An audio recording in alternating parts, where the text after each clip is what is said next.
Track and field fans, welcome to a special live edition of the Friday 15 podcast. Normally, this podcast is just for our Supporters Club members.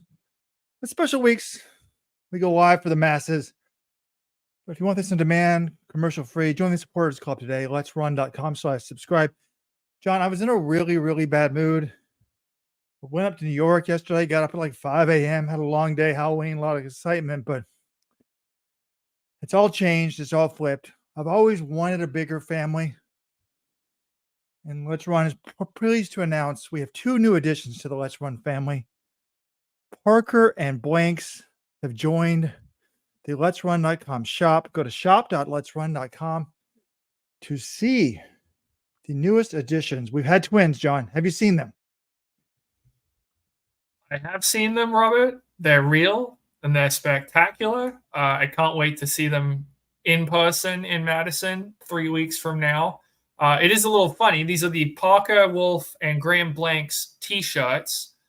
You can see them right now if you go on shop.letsrun.com and buy them now.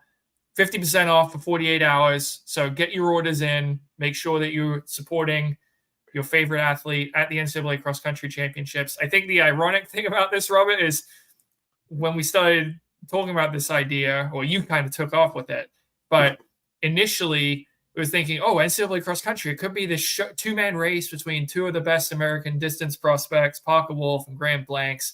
And Parker Wolf was third this morning at the ACC Championships. He was coming back from a foot injury. And Graham Blanks is still one of the favorites, but was beaten by Hampton Samuel at the pre-nationals meet. So there are much more than just these two guys will be contending for the NCAA individual title. But I love the designs. Very excited to see them. Congratulations. Good job well done.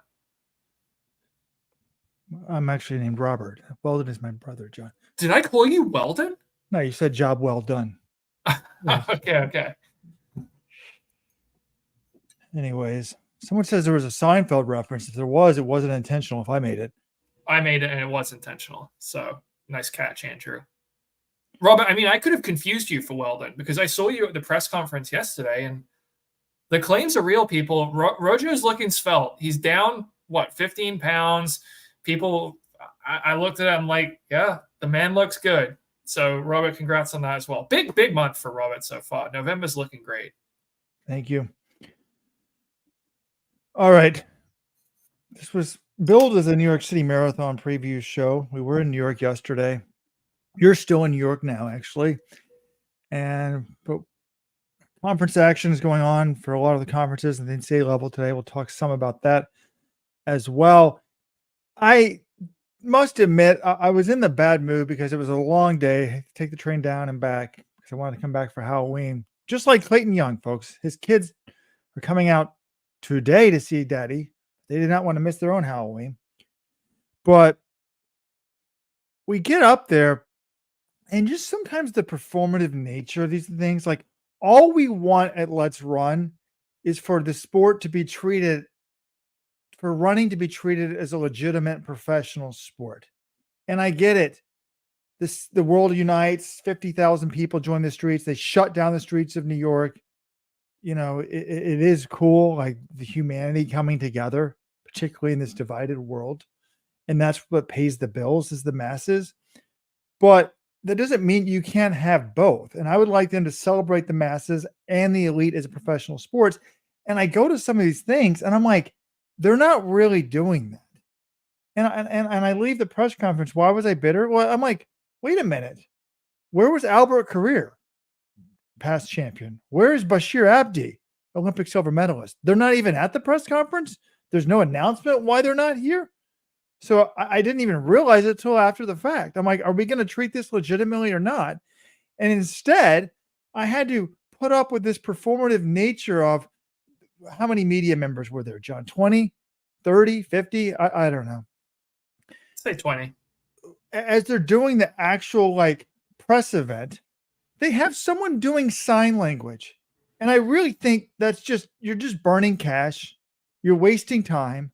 Stop with the theatrics. Stop with the virtue signaling and be legitimate. Now, I actually think how a society treats the worst off and the disabled is very important. And I'm all for that. but it's not like there's a journalist there that is deaf. So if somebody asks for accommodation, give it to them. But I would assume most deaf journalists nowadays would even be using a transcription service, tape recording it, and just reading the transcription. So I just, some of it just pissed me off. I'm like, I thought we were sort of past that stage of constant virtue signaling, and I guess we're not. Robert, it's Rojo so ran easy over. to just ignore that. Like, who cares? That's not directly affecting you in any way. You don't need to watch this person. Like, it's just a no harm, no foul. I can't believe you're spending time complaining about this. There are so many more issues in our world. Anyway, yeah, some of the pros we would have liked to speak to, maybe Bashir Abdi, you pay out for the silver medalist from the Olympics 3 months ago. You might want to get him in front of a microphone. He does speak good English. He's from Belgium. But no, we talked to a bunch of the pros. A lot of the athletes I wanted to talk to were there, and I think we learned a thing or two. So, yeah, I'm not going to bother getting worked up about some sign language interpreter. Lack of sleep. I agree. All in the game says, why is Rojo going off about this? But WZ says Rojo is the last serious journalist left. By the way, I got some props. One of the top coaches in the world, Claudio Baradello, came up to me and said, I enjoyed your questions. And, I did think we did a good job, John, you and I both being there, of sometimes I'm like, why do we go to these things? Trying to, we can make sure that we talk to almost everybody. So we talked to a lot of the women. This was good. You said, I want to talk to them all about what do they think about 209. And we wrote 3 articles up about this pre-race press event. One was about what the women thought about 209. One was, elite women's thoughts. That was good. But I also, I thought I did a good job when I was doing my interviews of asking people questions that no one else would ask, like, and stuff that really interests me. So I asked Jess McClain, who was the Olympic alternate in both the marathon and the 10,000 for the U.S. And when rumors were that somebody was hurt, she flew out to Paris the week of the race, the Olympics. And then in the end, O'Keefe, ran 10, within the first 20 seconds was limping and dropped out before 5K. So I asked her about that. Hey, were you bitter? What was that like? So she had some interesting comments. And then I asked Clayton Young, hey man, everyone thinks you let Connor Mantz win the Olympic trials. Do you regret that? What do you think about that? So we'll talk about that. I meant to queue up the audio to share that with the Supporters Club members so they don't have to listen to the full, 7-minute tapes on YouTube. But I got back. They'd already left for Halloween, John, so I did not queue up those tapes. Maybe I can figure it out as we're going live. But did you get to go trick-or-treating with your son, Robert, for a little bit? It was fun. That was also what pissed me off. I had $175 worth of candy. We have this is probably the most popular street in Baltimore. We went out for like a little bit with him. He likes to actually hand out candy more than go get it. He's like, I want to go back. We go back. I had left 1,203 pieces of candy out and they were all gone. And I told the neighbors next door, I said, hey, take an eye on it. And he's like, the bigger kids were just grabbing it. So my son was crying. I ran out to the dollar store and bought another $70 worth, and that worked out good. So we need to have faith in each other. Look, Robert, are you giving out what, full size or how much are you giving out? These little packs, those small packs. Okay, small packs, then kids are going to think they're entitled to more than one of those when you grab them. But yeah, remember, it's a collective endeavor here. I don't think I had 600 kids come by that quickly. Yeah. You got to use judgment. Got to have the parents there. Kind of some parent, maybe parents. Next year, I'm just staying in to guard the candy. Yeah, I mean, teenagers. You let a bunch of 13-year-olds around unguarded candy. You're kind of asking for it at that point. All right, let's talk about the New York City Marathon. We did talk to most of the contenders. I mean, my main takeaway from this men's race, Robert, is I feel very confident in 2 things, actually. One, Tamirat Tola is going to win the race. Now, I guess we didn't talk to Bashir Abdi or Albert Courier to know exactly what's up with them. But Tola seems like he's bounced back well. I have some doubts about Kibet and Cameron due to, injury issues or just not, they're both, Kibet's 35, he's getting older. Cameron said he had to sort of do a controlled build-up, was his words for it, which means slower workouts, like a little bit more cross-training. He's just trying to stay healthy.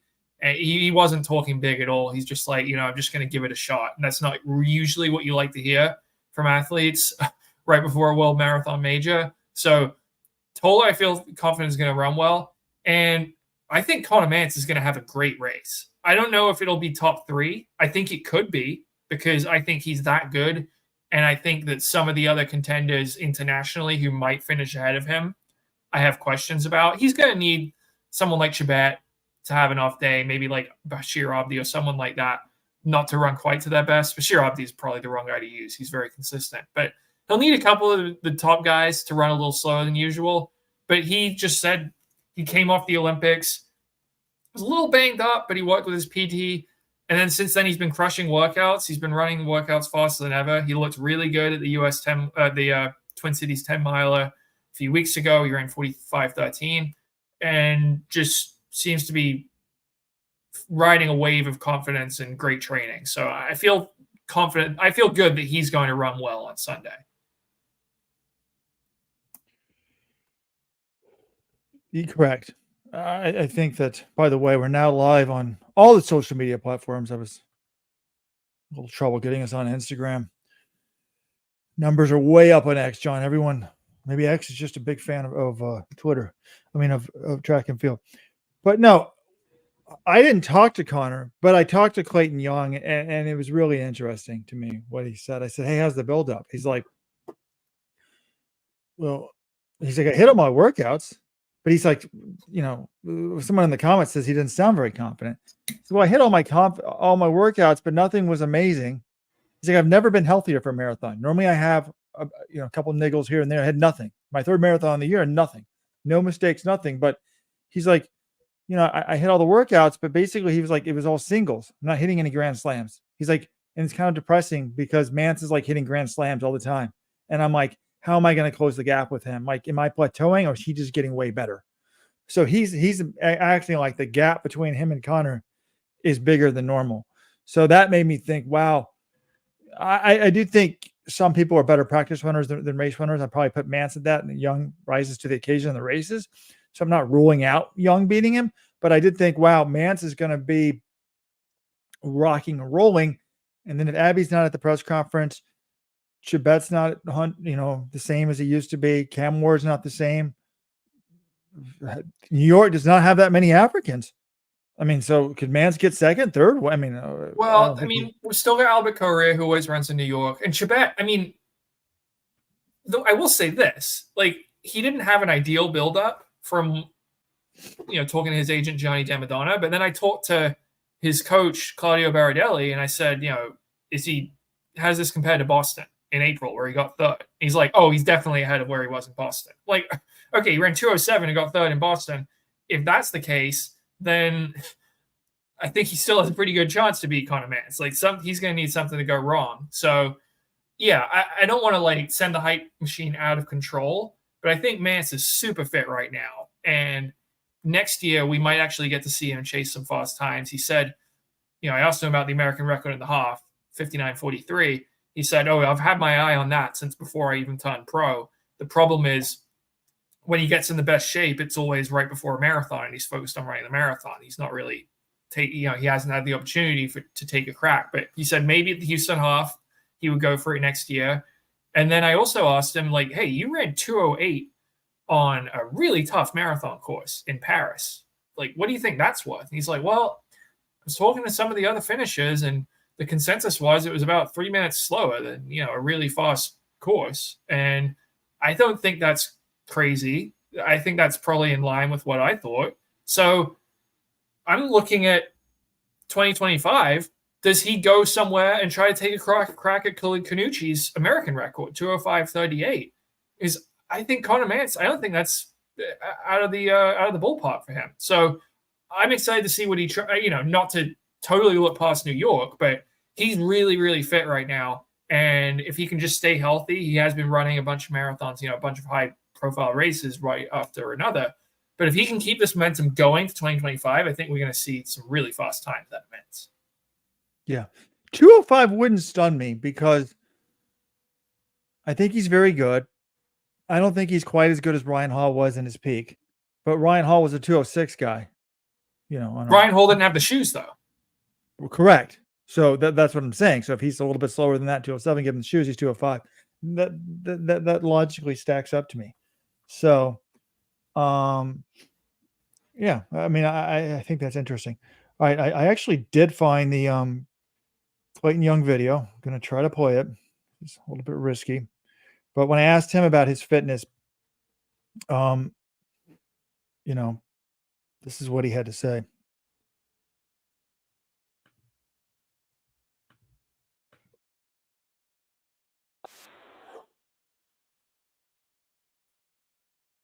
Robert, you got to put this in a new window. We can't hear it.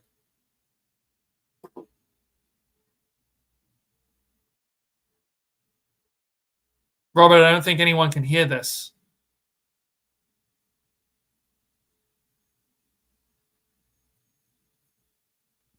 Robert, can you hear me? Yes. No one can hear the audio. You're going to have to select that window or something. Okay. There we go.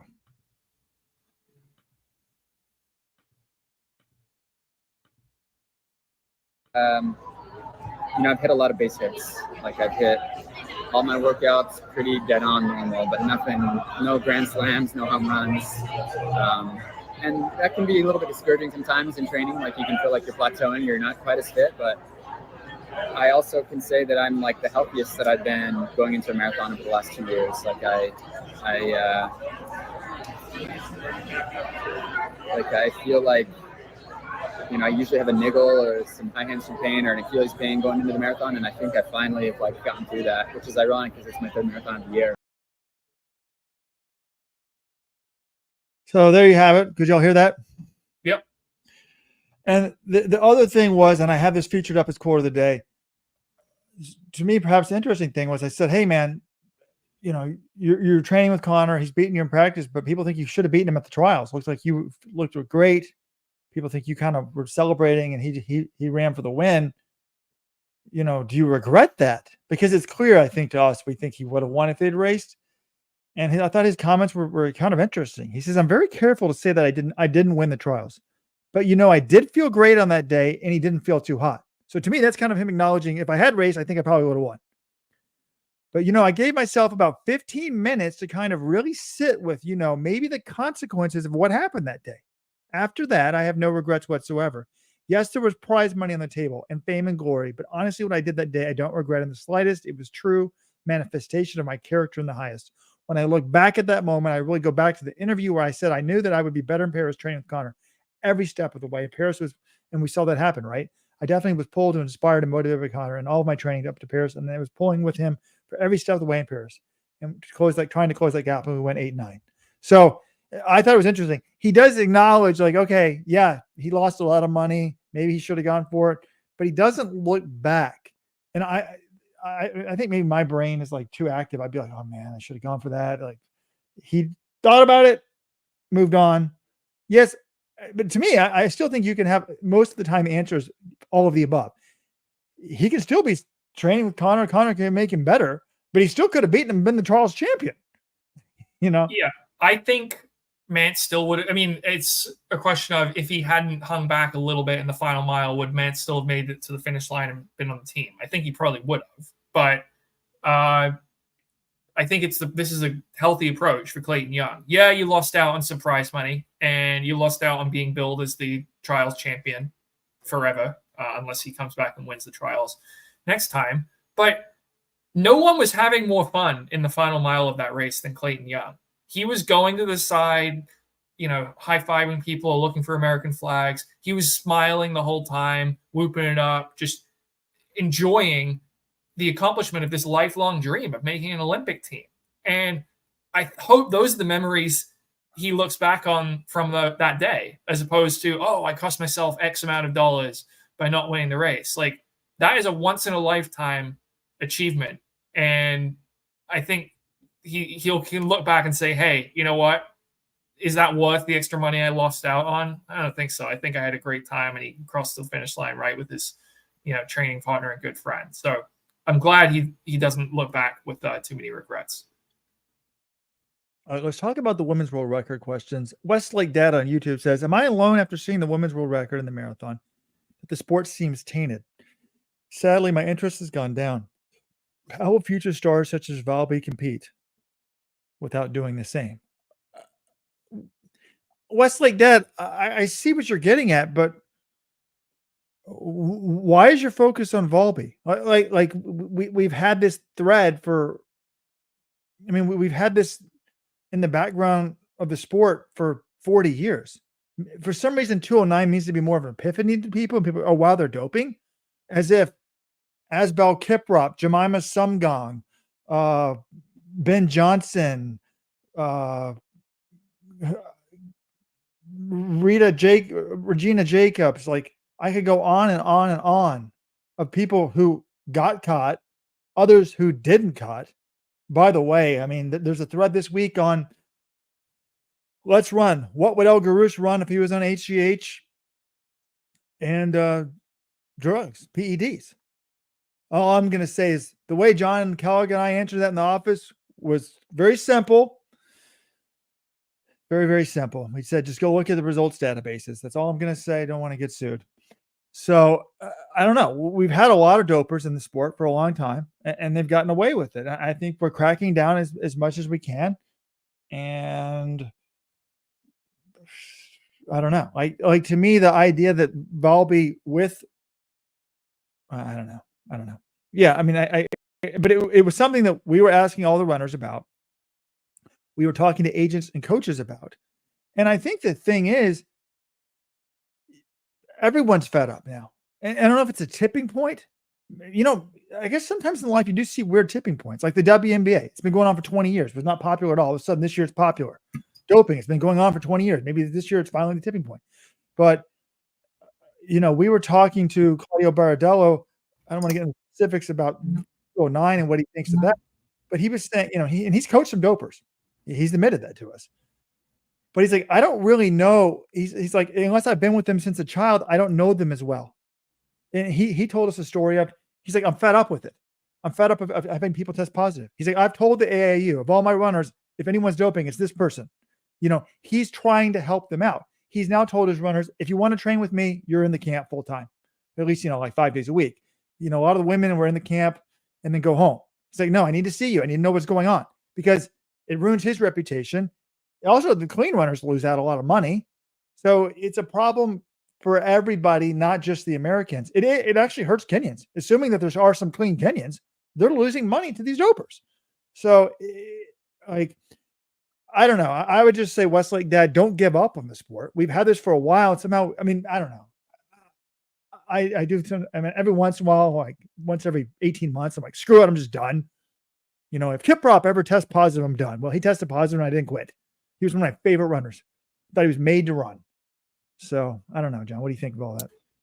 Yeah, I do feel like it feels a bit like a tipping point, talking to some coaches and athletes, and just I think it's because of the time. 209. You just look at that. It's like 209 by a women's marathoner. That's not something most of us thought we were going to have to reckon with anytime soon. And now it's here, and we don't know how to make sense of it. So that's why we've struggled so much the last few weeks. Looking at the reactions to some of these athletes. So we had Hellen Obiri, Tiranesh Dababa, Sharon Lokedi, Jess McLean. We asked all of them for, you know, what they thought about it. Most of them were just like stunned by how fast it was. They're like, I couldn't believe it. It's crazy. But what Lokedi and Obiri told me was it sort of reframed the way they thought about themselves. They were like, well, if someone can run this fast, maybe a woman, you know, if a woman can run this fast, maybe I can run even faster than I thought. So Hellen Obiri was essentially saying, you know, I think I could run 210. She thought she was like 208, definitely no way I could run that. But 210 on a fast course, she's like, yeah, I might be able to do that.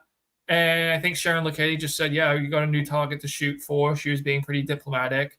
And the most interesting answer I got, though, was I talked to Gemedu Dedefo, who is the famed Ethiopian coach. He's the coach of Teeks Desefa, the previous world record holder in the women's marathon. He's also the coach of Tamirat Tola, the Olympic champion in the men's marathon. And I was like, what do you make of 209? He's like, well, do you remember last year? He said, when I was here in New York last year, right after Teeks broke the world record, I said I think we could see a sub 210 sometime soon. And now we've seen it. So he actually thinks we could see an even faster time, because there are two ways to approach this, right? There is, this time is going to be way out there and it's going to be the world record for a long time.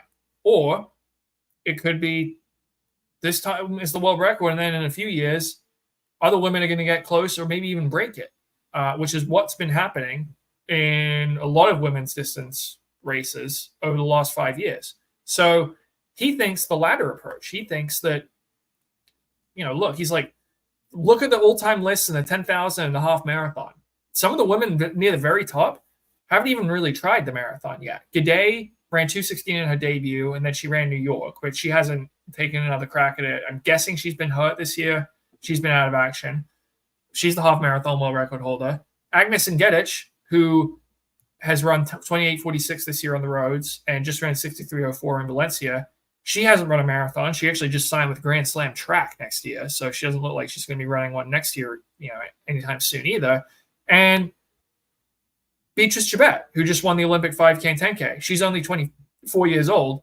She probably won't run a marathon anytime soon anymore, and she's the world record holder in the 10,000. So Gamadou, his thoughts were essentially, once these women start running marathons, maybe we'll see more 209s or 210s. So that's his approach. He thinks it's legitimate. He works with one of the best female marathons in the world. He thinks it's possible to run 209 and thinks that could be more women doing it in the coming years.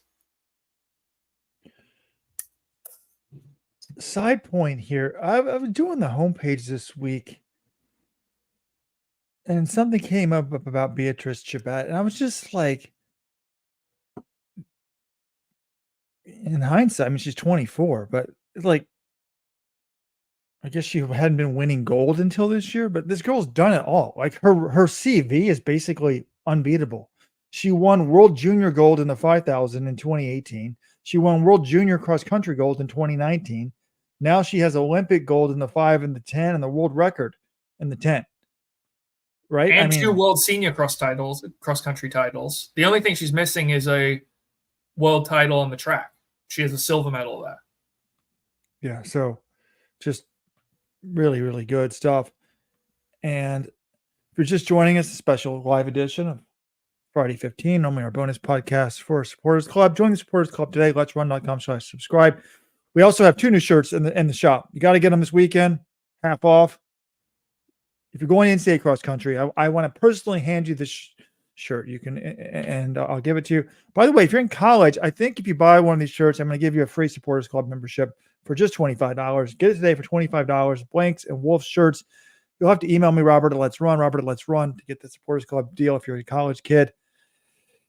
But, yeah, so, it's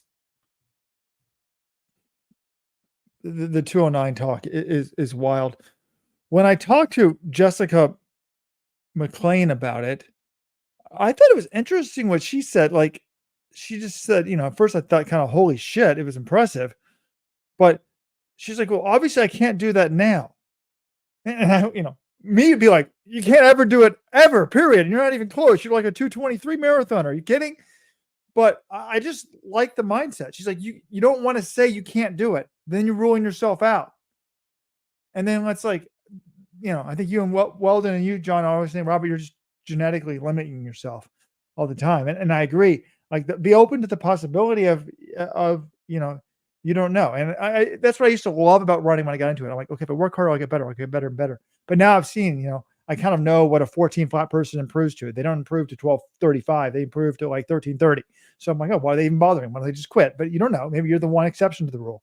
Maybe you're the guy that keeps improving to your 35. So I did think that the mindset of some of these people was pretty interesting. And, when you ask these people, like, what do you think you can run? Dakotah Lindwurm, who, by the way, got married last week and will have a new name on her bib, even though that's not officially her marriage name. John, what is the last name going to be? Popane. Yeah. So she got married. She's changing her name, but the marriage paperwork has to come back before you can actually legally change your name. But the New York Roadrunners are still putting it on her bib. Yes, so that's smart, because if that's going to be your name forward, you might as well just let it be known now. but they were both kind of saying, well, I think we're like kind of in 220 shape, which would be interesting. So, I think that we could have a good battle for top American spots. Dakotah Lindwurm told me that she thinks this is the second most fit she's ever been. First most fit would be the trials. Third most fit would be the Olympics, where she got 12th, which is pretty good. So second most fit here is pretty good. I thought it was very interesting the way that she described that. And then Jess McLean's like, thinks she's in good shape and really wants to be top American. So that could be an interesting battle there. But John, in terms of the women's title, I mean, Obiri's coming back from the bronze medal performance at the Olympics, but is there anyone else that could touch her in this race? Well, I think Sharon Lokedi could. Lokedi has finished within 10 seconds of her the last 3 marathons. Now, Obiri has the stronger kick, which usually we don't talk about kicks in marathons, but it's become more important in the women's marathon because all of these unrabbited races are coming down to the final mile. I look at those two. I think they're a cut above everyone else. You've got Sheila Chepkarui, who's a 2:17 marathoner, but she hasn't come close really to winning a major. And Semberi Tefere's 2:19 again, 2:19 in 2024 doesn't mean all that much. And then you do have the old legends, DeBarber, Vivian Chariot, Edna Kiplagat. I mean, do they have anything left? I feel like it's hard to see that one of them winning unless Lokedi or Obiri has an off day. But I do think, one interesting thing is like the last few New Yorks, no one's really wanted to push the pace. And so we kind of get these slower races, and there are a lot of women still in it, and it comes down to 2 or 3 athletes in Central Park. And talking to Lokedi, I talked to Lokedi's coach, Stephen Haas, yesterday, and he was like, we might change things up this year. It's just like, look, coming down to a kick hasn't worked out for us against Obiri the last few times. So maybe they would try to push the pace. And I saw Hellen Obiri actually said to Chris Chavez that she was hoping to run 2:18 in New York. She wants to try to break the course record, which that would be a departure for her strategies. Usually she will just hang back. She's happy to make it a 400-meter race. So I think she absolutely could break the course record here. I think Lokedi could too if they went for it, but that takes someone stepping up and making a bold move. And we could, if Obiri tries to make that move early, I think Lokedi will follow her and it'll be just the 2 of them. But it comes down to the day. It looks like it's perfect for running. It's going to be like 50s and cool, but will one of them actually take off without the paces, knowing that they've still got those bridges and Central Park Hills to encounter in the second half? And I do think that, are we giving, I don't expect Tababa to turn Tababa to run here, but is it sexism or what? I mean, this is arguably the greatest female distance runner of all time. Shouldn't we be more excited? I know she was never really a great marathoner, but she was running 2:18, 2:17 kind of before super shoes. And she's back. She had 2 kids. She's in this race. Her agent, her coach told you kind of like, I think she's like, roughly 220. She may even never get back. She's like, I love running. She said to me, I hope to get back. Maybe I won't be back the very best, but I hope to be as close as possible. So that to me thinks like, okay, she's 39. She's never going to be the dominant figure she was, but she does have that mindset. She's used to winning. I was actually listening to Joe Rogan the other day. I never really listened to him. He's like, some of these boxers get themselves in trouble. Like they're used to winning everything and then they get older and they just get killed because they think they can force themselves to do it. But when I heard her talk, she's like, in her mind, she's not used to losing. So she's like, well, God willing, I'm going to win this race on Sunday. I was like, what? But I saw that quote, Robert, but that's the champion's mindset. When you're arguably the greatest ever, you're never going to go in and just say, oh, I'm happy to finish 3rd or 4th or whatever. I'll try to hang for as long as I can. You're going in saying, I'm going to freaking win because they don't know how else to operate. So, yeah, I don't expect much from her, honestly. Her races since she came back from her, she had 2 kids when she didn't, in the period where she wasn't racing. She didn't run at all from December 31st, 2018, where she ran 10K Madrid. And then her next race after that was January 15th, 2023. So that's essentially 4 full years away from the sport. So it doesn't surprise me that, and she's 39, and the event has just totally been transformed. It doesn't surprise me that she hasn't really been blowing the world away. And I think with Obiri and Lokedi, those two are just so good. She will have trouble hanging unless they kind of let the pace slow a bit. But yeah, it's cool to see her still out there. In like the one race, she ran 31 legend. flat, right? In the 10K a few months ago. So, I mean, she's got to be in better shape, I would assume, than probably the Americans, or similar shape to that. So, you know, it's cool she's here. But by the way, we got a super chat. We've got to put them up. Someone just gave us $20. Weldon Johnson, huge fan. Please tell me the women's course record will go down. Unbelievable. It's still there. It is unbelievable. What is the course record? It's 222 something. 222.31 by Margaret Akayo, set in 2003. Somehow, I don't know what's more surprising to me. One, that this course record is still around more than 20 years later. Or two, it's not even the oldest course record in the World Marathon Majors. Because I was thinking about it, I'm like, surely that's got to be the oldest, right? It's like, no, actually, Paula Radcliffe ran 2:15.25 in London in 2003, a few months earlier. So, yeah. Well, then, thank you for the donation. I normally, if someone donated $20 in the chat, I would thank them. But I feel like this one, you're just rearranging deck chairs on the Titanic because you're shifting accounts from one account. Are you paying yourself this money? I mean, but yeah, if a regular person donates who doesn't work for LetsRun donates $20, you'll definitely get a shout out. Okay, right now, if you donate $20 to the show live, you can get the t-shirt for $20, not $25. I actually think I'll lose money on the blank shirt because I'll have to pay him something. The blank shirt is super expensive because there's a lot of colors. Get your shirt right now live for $20. The other thing I will say, I have had some people emailing about a potential LetsRun Supporters Club meetup. I think we're going to try to go ahead and do that on Saturday night. I'm not from New York, so I don't know the best places to hang out. But if anyone's got a suggestion for a good place to meet up for a beer or two somewhere on Manhattan, I'm all ears. So yeah, Jonathan Gold at LetsRun.com. Okay. Let me see your hotel room, John. What if I come up? Can I crash there? I don't have to spend money on the. I mean, I do have a king size bed. I'm not sure. My wife. I'm faithful to my wife, John. I might be tempted to do something that I regret. Yeah, some have said I'm irresistible. All right. Anything else on the New York City Marathon? I guess we didn't talk about CJ Albertson at all. I think it's cool he's running here. Where was he yesterday? That was my question. I'm like, CJ Albertson, he's a great interview. He's a really good runner as well. He's trying another job though. He's probably at practice.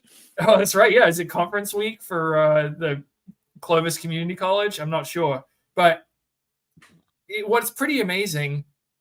Surely, if he finishes top man in New York, he would be the first guy ever to be top American in Boston, New York, and Chicago in the same year. Has anyone ever done that? That's hard stat to research, but I can't imagine anyone else has ever done that.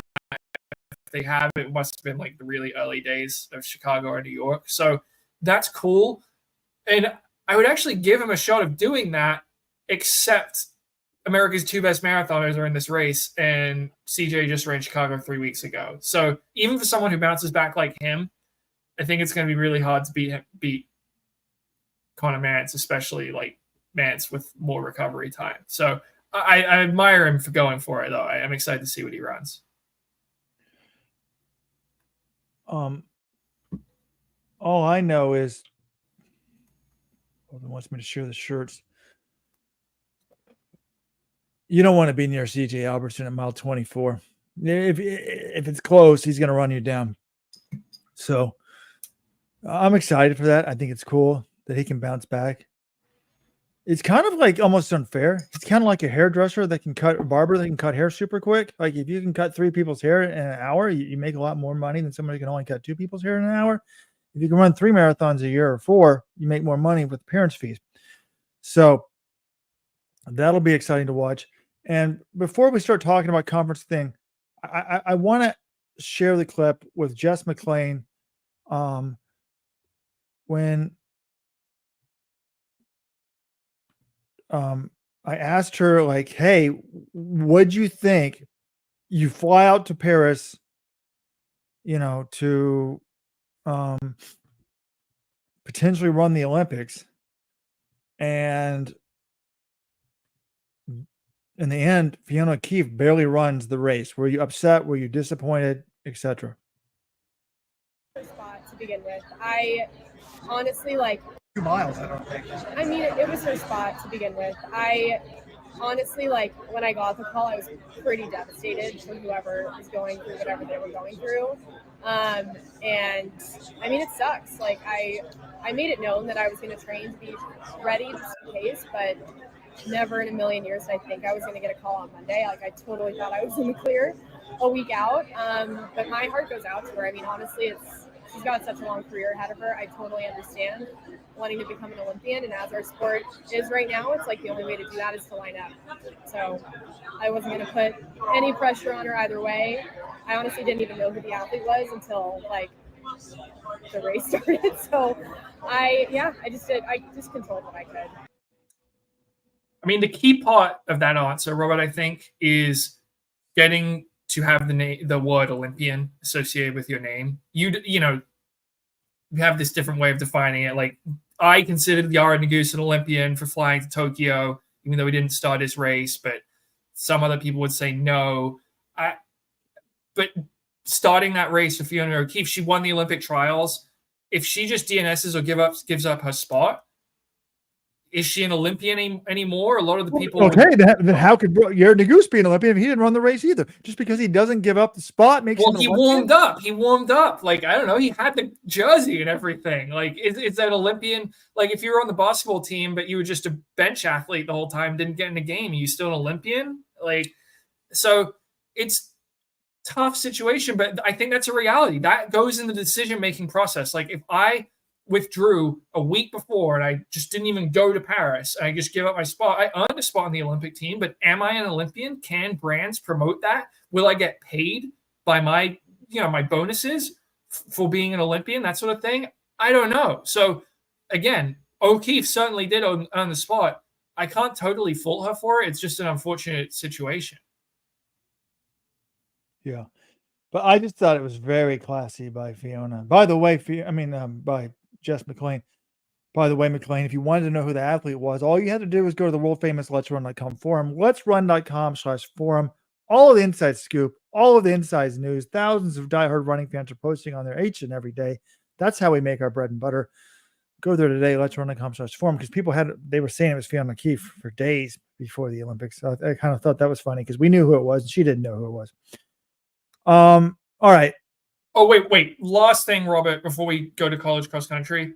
Jenny Simpson's retiring. I don't want to spend 10 minutes talking about it right now because, I think we should talk about maybe more next week's podcast and, have Weldon offer some thoughts as well. I just think she's had such an incredible career and she hasn't really been on the track scene. She stopped running track races a couple of years ago, but this is the greatest female American miler ever. 2011 world champion, 4 medals in all on the track, outstanding collegiate career at Colorado, her NCAA 1500 record, 3:59, still the only college woman ever to break 3:59 in season. Next week, I feel like I need to write some sort of retrospective on it because this year, Centro and Jenny Simpson, the best milers of their generation, these decorated global champions, both of them hanging up their spikes from professional running. So I don't know. It was really cool. She had a lot of great races. We talked about it a little bit in our interview.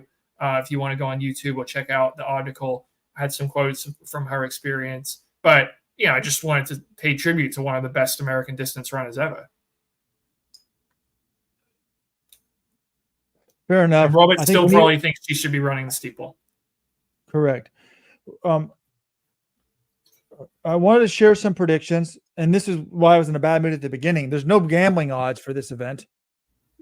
Athlos NYC got gambling odds. Instead of hiring an interpreter, the New York City Roadrunner should get someone to call up Bovada, DraftKings, and get them to do gambling odds. How is it legitimate sporting gambling? But we did a poll on Let's Run. Who will win the New York City Marathon? 58% said Bashir Abdi.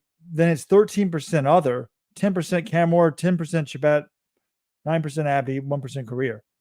And then who's top American? 68% Mantz.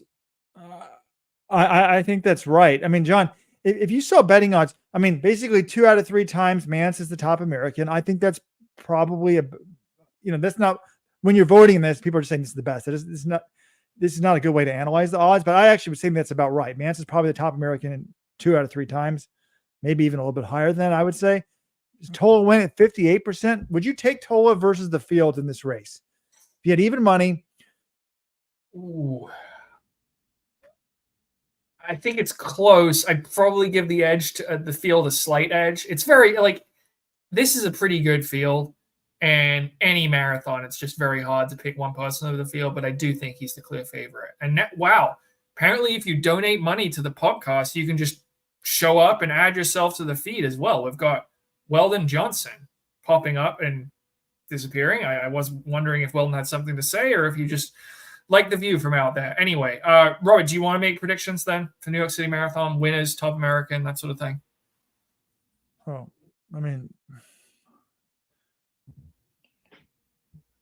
my prediction would be Tola wins and Mantz is the top American. If Mantz is not the top, I'm going to be rooting for. If Mantz is the top American, I want him running for the win. I want him running for top 3. I want him. If Tola is off his game, I think a lot's wide open here. This field. It's a good field, John, but New York's not often 10 deep. So a couple of these guys are older. They're out. I mean, Mantz could be running for second, first even. I mean, take some risks, baby. He's got nothing to lose. He already won the Olympic trials. He was top 10 at the Olympics. The 2024 is a win for Connor Mantz no matter how it ends. So, yeah, he's in great shape. You're not going to get a big PB out of this. Maybe he could PB, but it's not going to be some crazy fast time. Take your shot, man. And then I want to see, but if he's having an off day, I'll be rooting for Young to run him down, prove they should have won the trials, or CJ Albertson going 3 for 3. So I will be excited kind of for that either way, because I think Mantz is either going to crush it and be up there really sending some shockwaves through people if he's still with them at mile 20. And then that'll be super exciting. And then if he starts to fade, you got CJ coming, Clayton Young, that'll be fun to root for them too. For the women, I guess I could share the screen here on the Let's Run poll here, Ultimate New York City Marathon Guide. We have who will win. Even bigger, 76% are picking Hellen Obiri. Sharon Luchetti, 13%. Sheila Chepkuri, Simberi Tefera, Edna Kipagot. I mean, they weren't. See, John, I mean, we've got 5 people to win. Only 2 of them were at the press conference yesterday. I just think are we an elite sporting event or not? When I was in Chicago, I basically talked to almost all the Africans because they all were in the room. Yesterday, they weren't, and it's disappointing. I don't think the thing that Obiri and Tola, you worry about them coming back from the Olympics. Maybe they're not 100%, but the thing is, Ketty's also coming back from the Olympics, right? So is Bashir Abdi. So yeah. So I do think that you should feel confident in that. For top Americans, now this is kind of interesting. 56% are picking Jess McClain, only 34% Dakotah Popin, and then 5% for Alafine Tulamak. So I would think that's going to be interesting to me. And I actually think I would go with Dakotah there as a top American. That's my pick because I know that she's good on the hills. She ran pretty well in Paris. I don't know that Jess McClain's good at hills. I haven't seen that. She may be. So I feel better about Dakotah there and Obiri. But again, picking winners to me is like watching these NFL shows. It's boring. I like to see picking winners against the spread, picking winners against the odds. This is the best bet. And John, you and I helped a man make hundreds of thousands of dollars this summer at the Olympics with our expert analysis. And we can't do this because there's no betting odds. Wait, John mentioned my name, so I'm allowed to speak. Guys, quick, I got to go to bed here quickly so I can actually wake up and watch the race on Sunday. It's 5 a.m. That's when the first pro race starts, 8 a.m.? I thought it used to start later. 8:30 a.m. Eastern, which is 5:30 Pacific. Okay, but then remember, clocks go back the night before, so you get an extra hour of sleep. It'll feel like 6:30. I feel like that's okay. Good. That's good to know. Good to see you guys. All right. Yeah, like Robert said, also real quickly on picks, and then I gotta go. Yeah, picks. I pick Tola. I pick Obiri to win both course records. But who else are you going to pick without odds? Those are the favorites, and I think they're pretty heavy favorites. Katie's came close but lost every single time. So why would you pick her over unless you think, they both ran the Olympics, so the bounce back isn't too much. So I don't see how you distinguish between give O'Ketty the advantage over Obiri unless you think like she's too old or something. I'm interested. I mean, Clayton Young, I thought you guys had some great insight with him. Like, I mean, how much money do you think he lost by like letting Connor Mantz beat him at the Olympic marathon trials? And then it sort of ties into what you guys were saying, like, oh, you give up your Olympic spot to somebody, that could cost you a ton financially. It would be really cool if CJ could be the first American, but I want to see an American run really fast. And I think, if they're all in their A game, obviously Mantz and Young are faster than CJ. So I would like to see Connor Young get his due, but I think Mantz, get his due, but I think Mantz is a step ahead. You know what I'm saying? Yeah. Well, you said Connor Young there. It's funny. Someone started a thread saying, like, who's the top finisher? Like how does Clayton Mantz run? Like, they're just joined at the hip, So. All right. Enjoy the stuff, guys. Wish I was there. Out. We miss you, Weldon. Yeah, he's out on the West Coast now. Normally, this was Weldon's big weekend because he lived in New York or Connecticut. All right, Robert, let's hit some NCAA cross country real quick. I was seeing the results come in this morning. I'm so much more excited for the NCAA cross country meet than when I woke up. I'm like watching this. Oklahoma State gets beaten by BYU at Big 12s. They said it couldn't be done. The year of Ed Eyestone rolls on. We saw Big Ten. Bob Liking has won his 4th consecutive Big Ten cross country championship. The Oregon women woke up. They got some big stars back. They won the Big Ten meet. They actually crushed Washington. Only scored 33 points there. Parker Wolf was beaten. Gary Martin, former LetsRun.com podcast guest, he gets the win there individually at ACCs. And Wake Forest, terrific run by them, especially because their big star, Rocky Hansen, did not have a good day. They got true freshman JoJo Jordan, the NXN champ. He stepped up and helped deliver the ACC title for them. But I watched this, I'm like, oh, yeah, this is great. I'm just keep seeing these results. I'm getting so excited. NCAA is in Madison. This is the Big 12 is the one I was focusing on, Robert, because that was the number 1 men's team against the number 2 men's team, OK State against BYU. It's rare to see this sort of match up at a conference meet. And from what I could tell, they all ran all their big guns. They both wanted to win this one badly. And OSU was up by 41-47, I think, at 7K, 41-48. And they looked like they had it. And then LeBron Kipkemboy just fell apart over the last kilometer. He lost 12 places, and that was essentially the difference. BYU picked up a couple of places as well. But BYU gets the win there, 41-52. And now things are much more interesting going into the NCAAs. Because if it had just been OSU showing up and crushing BYU, then we'd be like, all right, it's not very interesting. We kind of know what's going to happen. Now it's, all right, can OSU rally and run like they did last year? Or is BYU, who has usually runs very well throughout the regular season, hasn't always been able to match that at NCAAs, but is clearly a very, very good team this year.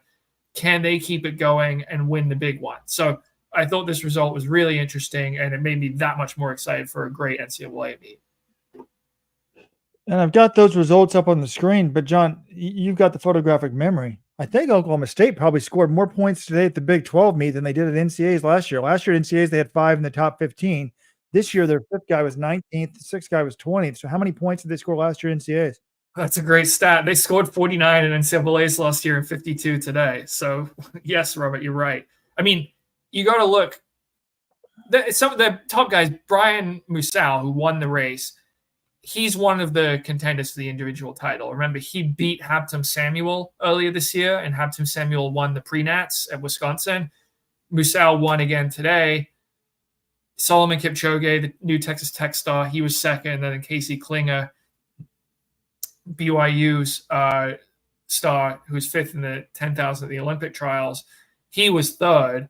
So some real individual talent on display in this race as well. But I look at this, I think Oklahoma State, Fuad Masaudi, who has been like top 15 at NCAAs, top 15, sorry, at NCAAs the last 2 years, he was way back in 32nd place. Like if he runs well, maybe Oklahoma State wins it as well. So BYU, they got a terrific run. Their top guys all ran pretty well, I would say. Whereas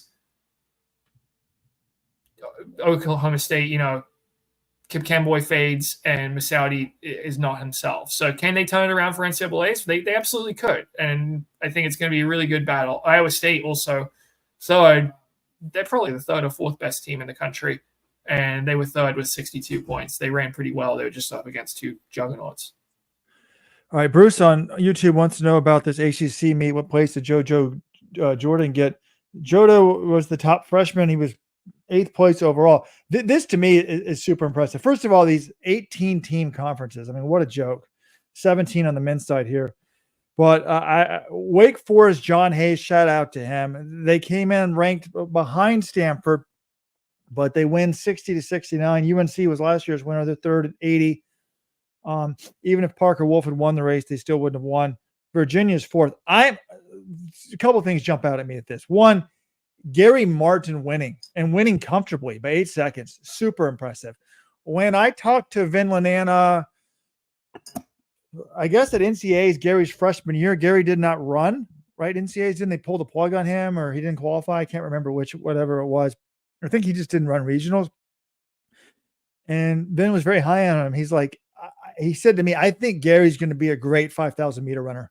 Gary probably doesn't want to hear that. Gary, if you're listening, he never said that. It's a lie. But, you know, everyone's like Prefontaine. They want to be the milers. But if he's winning the cross country thing here, I think he's probably more of a 5K guy than he is a miler. But that was just super impressive. One, him getting the win. Obviously, you know, since I'm firing up for Parker Wolf shirts, I would like to see him win. But John Hayes, I've known the guy for a long time. He used to coach at Texas, was to coach at NAU. He went to Wake and he's like, dude, Robert, I think I can make them good. And I was like, dude, John, like, how are you going to get anyone to go to Wake Forest? It's a super expensive private school. Like, this is going to be hard to do. And I was wrong, obviously. He's in control of the scholarships. He's gotten the guys to come there. And you know, he's got Rocky Hansen, JoJo Jordan. He's gotten some of the top recruits from America. I thought if he had success there, he'd have to go overseas. But it's a good school academically, and you know, you may not have the numbers that some of these other schools have, but he's done a fabulous job there. So congrats to John Hayes and the Demon Deacons. And then, you know, Virginia, yeah, Robert. I mean, look at the teams they got to beat. That Stanford, North Carolina, Virginia, Syracuse, Notre Dame. These are a lot of schools that are putting their resources into distance running. It's a very competitive conference. And like you said, getting these top Rocky Hansen and JoJo Jordan are two of the top recruits in America the last couple of years. This is the reigning NXN champion, JoJo Jordan. So, but look at the scores: 60, 69, 80, 94. That's the top four. I've always wondered, like, okay, you have an 18-team conference. What does that play out like in the women? By the way, there's 18 teams in women. Oh my God. Anyway. Yeah, Robert, I saw this result. Have you ever seen a team win a conference meet with 115 points? That is the highest winning total I've ever seen for any conference meet.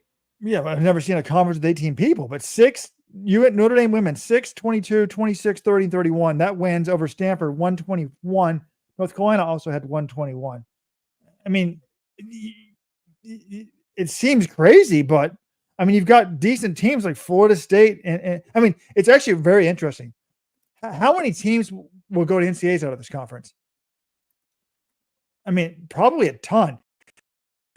I mean, no one breaks 100, but the top 9 teams are all at 200. Actually, top 10 teams are 202 or under. Top 8 are all under 200. So it was very tight there, you know. And I'm going to actually look at the rankings here in terms of. Well, I would assume, and Notre Dame, Stanford, North Carolina, Virginia, NC State, the top 5 all will almost certainly go. And then, yeah, the rankings after that. I mean, the other schools weren't that far behind them. Looks like they have 8 ranked teams and the rankings. So, I mean, yeah, Boston College is ranked. Syracuse is ranked. They finished 8th in this team. So there's 8 ranked teams, and 8 teams broke 200. So, and the crazy thing about this conference is, but I'm stunned by this. I mean, Kevin Germain, Weldon's old roommate in DC, is back at Duke. He was great at Duke, almost won a national title there, then left for family reasons, and has now come back to Duke. I mean, he obviously just took over the program, but it's stunning to see Duke in last place. I mean, I know they've been spending probably more money on sprints and stuff, but how in the hell does Duke It's like the Stanford of the East. Just last. Yeah, losing to Miami in cross country. It's hard to believe. But John, I was gonna say, I guess the NC State women's streak is over, right? How many have they won in a row? I think it was like 8 or 9, something like that. So, I mean, we knew this was going to be a rebuilding year, and they got the individual title. You know, it's not like all of them, but the depth was just, you know, you lose Caitlin Tui and Kelsey Camille and, you know, Sam Bush and Maris Tanisma all in the same year. That's going to be hard to rebound from. But they went 1-3 with Grace Hartman and Hannah Gapes. So they do, I think, give Laurie Hennis a couple more years to add some talent around them. Those two women are only sophomores. They're going to be competitive again very soon. And, yeah, they'll still be at NCAAs. I was looking, I mean, I did mention it briefly. Oregon women in the Big Ten, you know, they're a different team. When you add these stars, they have a 3:59 woman, Claudia Kazmierska, who ran her first race of the season. She was 11th. She was only the number 4 today. But you add her in, then you add Silan Ildiz, the Turkish athlete. She won the Big Ten title ahead of Maddie Elmore, her Oregon teammate. Now I'm looking at them like, all right, well, they just smacked around Washington. And Washington, I was thinking of as a potential podium team. They won Nuttycombe. They're second at Prenats. If Oregon's beating them, like, you know, I'm not sure if they contend for the national title even. I mean, crazier things have happened, but that was a statement win by them. I mean, Washington came in ranked second in the country. Wisconsin was 11th. Oregon was 17th. By the way, Jerry Shoemaker is the head coach on the coaches ranking, not Shalane, which that angers me as a former coach who never had the title that I deserved. But to crush them like that is certainly impressive. 33-60 with Wisconsin third. Whatever, you know. So who's this Salian Ayes woman, John? So she used to run for South Carolina. She transferred last year, has run like 15-15 on the track, but her cross country races, I wasn't sure if she'd be able to. She's been a better track runner than cross country runner. She hadn't run yet this year, so I was wondering what was going to happen, and she stepped in immediately and showed she's really, really good. So I still think in college sports we need to have some sort of contracts, a multi-year commitment, or you sit out a year. We're getting the worst of pro sports. You know, in pro sports, there's a draft. You're not a free agent for like 10 years in baseball. Like, you can't just do whatever you want. You're signed to a team for a while. The fans get to know you. They get to enjoy you for more than 6 weeks and whatever. But call me old man here. And again, as you mentioned earlier, Bob Liking of Wisconsin wins the title for the 4th time. He actually leads them to the team title, 46 to Washington's 58. Oregon men actually do pretty well. They tie Washington for second. I guess they finished third in the tiebreaker. Yeah, the Big Ten, the depth in the men's side isn't what it used to be, but that's a solid run for Oregon for sure. Simeon Birnbaum 4th overall, Elliott Cook 5th. And then Wisconsin, yeah, they always show up for Big Tens. Can they carry it over to NCAAs on the home course? Look at the SEC meet. The Arkansas men win as expected there. Maybe not. I was kind of wondering, could Arkansas, challenge BYU or Oklahoma State?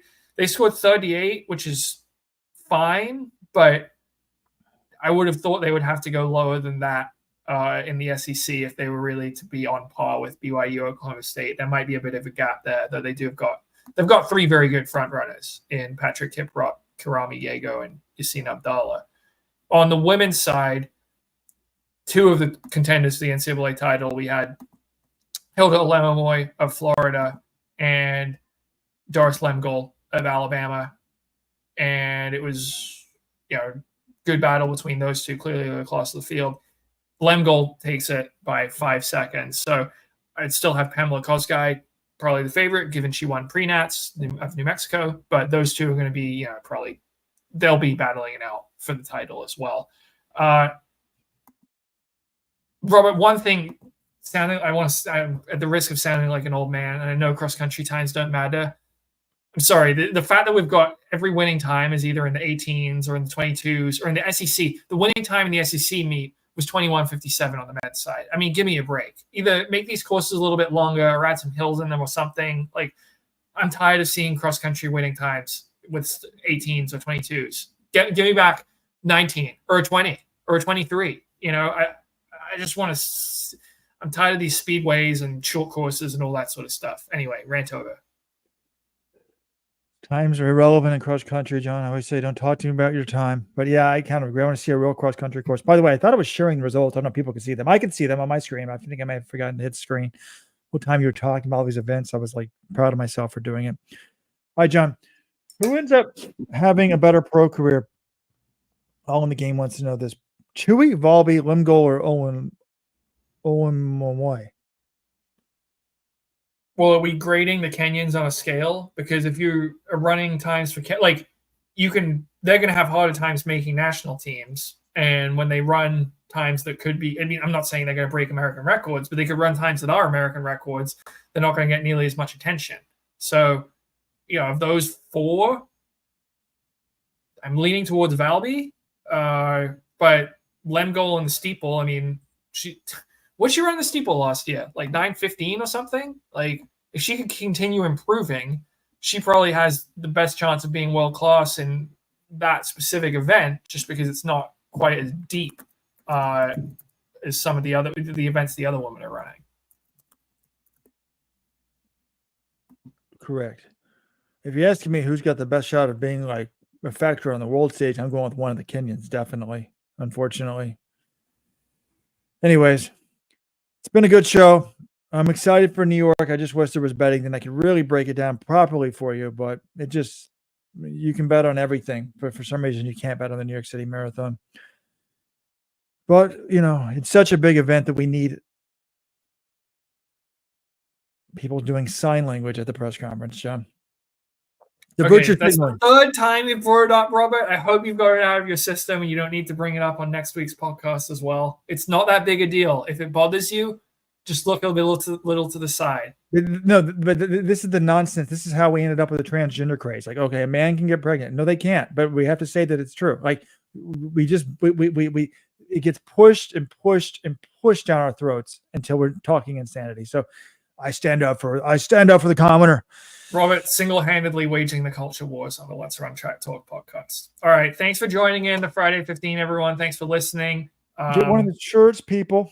Yeah, go shop.letsrun.com if you want to get the deal. 48 hours to get your deal on the Blanks or Wolf t-shirts.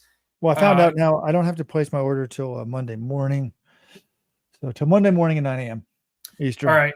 We'll have New York City Marathon coverage on the site on Sunday. Yes, Robert? That's why I really came back, folks, because I told John it was because I wanted to see my son trick-or-treating.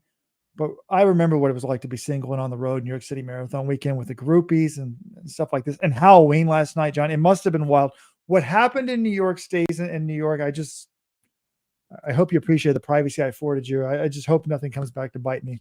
It was kind of crazy. I was walking around Manhattan last night and seeing all the people in costumes. A lot of them were scary. I'd see these people. I'm like, if I walk by this person on the street normally, I'd be like, I got to cross the street or something. It looks terrifying, but no, it's just really good costumes. So all right, it's pretty wild. But yeah, rant's not over. Amanda Carroll's come after me on YouTube. She calls me a sad white guy, knowing his time is running out. Hey, Amanda, why is it okay to attack me for my race?